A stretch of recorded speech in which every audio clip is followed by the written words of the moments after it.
महादेव दोस्तों, आपने अभी तक थंबनेल तो पढ़ लिया होगा। आज हम शिव पुराण की एक कथा सुनेंगे जो कि भगवान शंकर के पूर्ण रूप काल भैरव के बारे में है। इसी कथा में हम जानेंगे कि भगवान ब्रह्मा का पंच सिर भैरव जी ने क्यों काटा। भगवान शिव की यह गाथा जो कि शिव पुराण में अंकित है। तो दोस्तों शुरू करते हैं। एक बार सुमेरु पर्वत पर बैठे हुए ब्रह्मा जी के पास जाकर देवताओं ने उनसे अविनाशी तत्व बताने का अनुरोध किया। शिवजी की माया से मोहित ब्रह्मा जी उस तत्व को न जानते हुए भी इस प्रकार कहने लगे, मैं ही इस संसार को उत्पन्न करने वाला स्वयंभू अजन्मा एकमात्र ईश्वर अनादि भक्ति ब्रह्मा घोर निरंजन आत्मा हूँ। मैं ही प्रवृत्ति और निवृत्ति का मूलाधार सर्वलीन पूर्ण ब्रह्मा हूँ। ब्रह्मा जी ऐसा कि पर मुनि मंडली में विद्यमान विष्णु जी ने उन्हें समझाते हुए कहा कि मेरी आज्ञा से तो तुम सृष्टि के रचयिता बने हो, मेरा अनादर करके तुम अपने प्रभुत्व की बात कैसे कर रहे हो।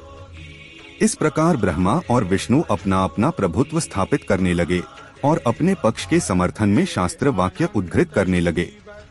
अंततः वेदों से पूछने का निर्णय हुआ तो स्वरूप धारण करके आए चारों वेदों ने क्रमशः अपना मत 6 इस प्रकार प्रकट किया। ऋग्वेद जिसके भीतर समस्त भूत निहित हैं तथा जिससे सब कुछ प्रवत्त होता है और जिसे परमात्म कहा जाता है, वह एक रुद्र रूप ही है।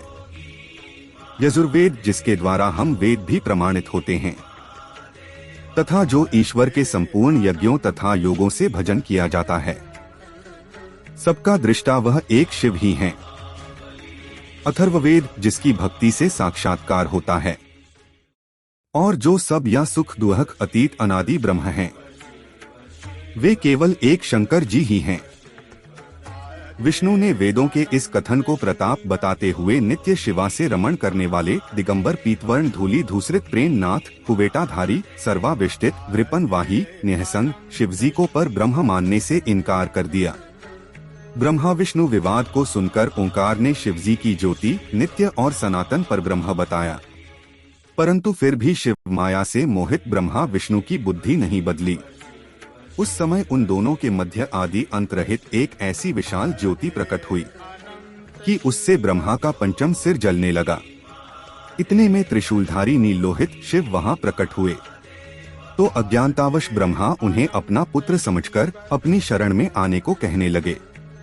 ब्रह्मा की संपूर्ण बातें सुनकर शिवजी अत्यंत क्रुद्ध हुए और उन्होंने तत्काल भैरव को प्रकट कर उससे ब्रह्मा पर शासन करने का आदेश दिया। आज्ञा का पालन करते हुए भैरव ने अपनी बाईं उंगली के नखाग्र से ब्रह्मा जी का पंचम सिर काट डाला।